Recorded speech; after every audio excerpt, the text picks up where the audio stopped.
Je pense sincèrement que l'une des bénédictions les plus sous-cotées et les plus négligées dans ce monde, c'est le fait d'avoir une bonne santé.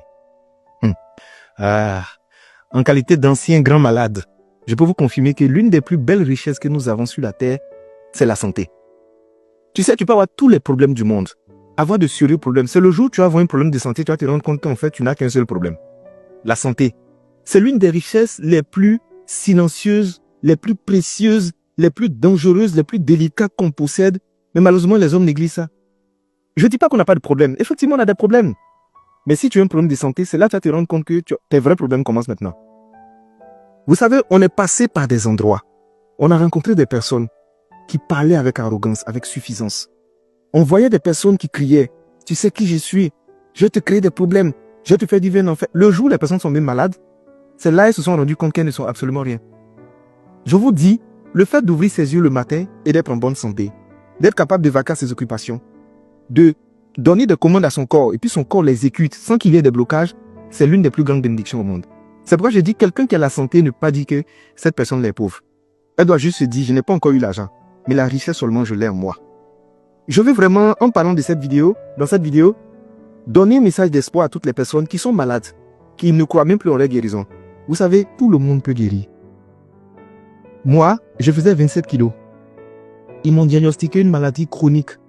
C'est-à-dire, même les médecins, les experts étaient pessimistes en voyant mon cas. J'ai été mis au CHU et il y a un endroit qu'on appelle le peut-être. C'est-à-dire, on n'est pas très sûr que tu as sorti, on te balance là-bas. Ils m'ont placé aux urgences, au départ. Il n'y avait même pas de moyens pour payer mes ordonnances. À côté de moi, il y avait un monsieur. Tu sais, quand quelqu'un est riche, tu vois, tu sais. Autour de lui, il avait des enfants, il avait des personnes.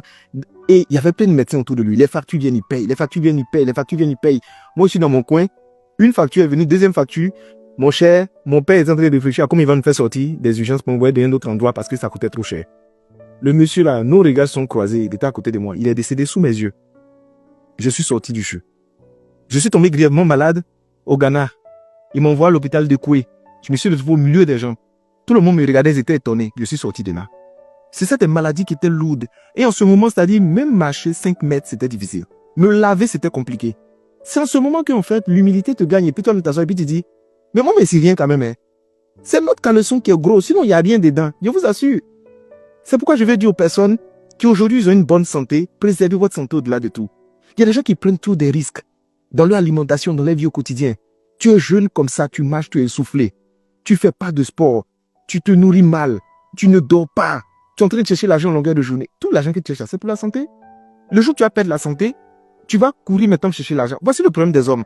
Fait que les hommes, ils abandonnent leur santé puis ils courent après l'argent. Et quand ils trouvent l'argent, ils utilisent ce même argent pour venir courir après leur santé. Aujourd'hui, tu as la santé, rends gloire à Dieu. Quand tu lèves le matin, tu ouvres les yeux, rends gloire toujours à Dieu. Merci de m'avoir accordé la santé. Si j'ai la santé, c'est qu'il y a espoir pour moi. Et préserve cette santé. Le corps est rancunier. Tout ce que tu infliges au corps, il garde la facture, il va te faire payer 5 jours. Il y a des gens, en fait, qui pensent qu'ils sont courageux. Non, moi, je fais 3-4 jours, je dors pas. Non, moi, je cours ici, moi, je me cherche. Tu n'es pas en train de chercher, tu es suicidaire. Tu es en train de te détruire à petit feu. Il y a des moments, qu'est-ce que je fais? J'éteins mon téléphone, j'éteins mon ordinateur, je coupe tout, je me couche et je dors. Mes problèmes, c'est de reposer un peu. Quand je vais me réveiller, je vais les récupérer. Mais si je dois me reposer, je me repose. Chercher l'argent, c'est bon. Augmenter ses chiffres, c'est bon. Mais la santé, ne jouez pas avec. Votre programme de sport, ça doit être quelque chose d'indiscutable. Chaque semaine, 2 ou 3 fois, vous devez faire du sport. Vous devez marcher. Du matin au soir, tu es assis dans la voiture.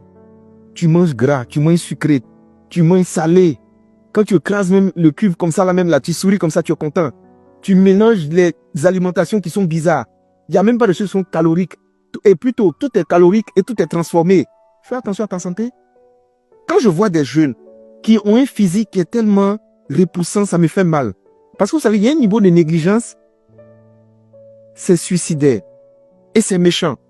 Donc je vous dis aujourd'hui, la plus grande des bénédictions que nous avons sur la terre, la plus grande des richesses, c'est la santé. Préservons notre santé avant que le pire n'arrive. Pour l'instant, tu es en santé, tu es convaincu que rien ne peut t'arriver. Pourtant, ça se passe vite. Il y a des gens qui étaient agiles, qui couraient partout. Et puis, en une fraction de seconde, ils sont devenus dépendants des gens. Il ne peut même plus aller aux toilettes faire ses besoins seul. Il a besoin des gens. À mon tour, je me rappelle, on me prenait combien d'enfants? Combien de bébés? On m'envoie dans la douche. Ah! Je m'assois par terre. L'homme n'est rien. L'homme n'est rien d'air.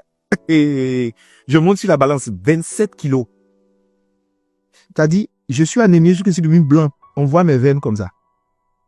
C'est pourquoi quand souvent je suis là, j'ai décidé d'être humble, de respecter les gens, de croire en Dieu et de vivre vraiment caché sans faire du mal aux gens, quoi. Parce qu'en vérité, on parle beaucoup, mais on n'est absolument rien. Si tu as la santé, tu es béni. Si tu n'as pas la santé, continue de prier Dieu et garde la foi. Inch'Allah, par la grâce de Dieu, tu vas recouvrir la santé.